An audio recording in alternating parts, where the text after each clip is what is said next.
7 ang arestado sa magkahiwalay na operasyon kontra droga sa Subic, Zambales.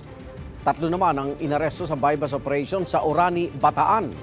Darito ang Ronda, Probinsya. 3 arestado sa bypass operation sa Barangay Tapulaw sa Orani, Bataan noong Sabado. Tinatayang nasa 6 na gramo ng umani shabu ang nakumpiska. May street value ito na 40,800 pesos. Nasa kustudiya na ng Orani Police sa mga sospek at droga.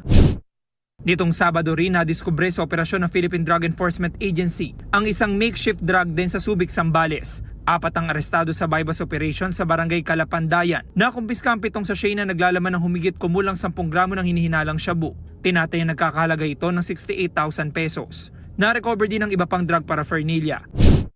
Sa Barangay Calapacuan, bistado ang isa pang umano'y drug din. 3 ang arestado, kasama ang pinaniniwalaang operator nito. Nasa batang humigit kumulang 8 gramo ng pinaniniwalaang shabu na nasa 54,000 pesos ang halaga. Maharap ang lahat ang inaresto sa Bataan at Zambales sa reklamong paglabag sa Comprehensive Dangerous Drugs Act of 2002.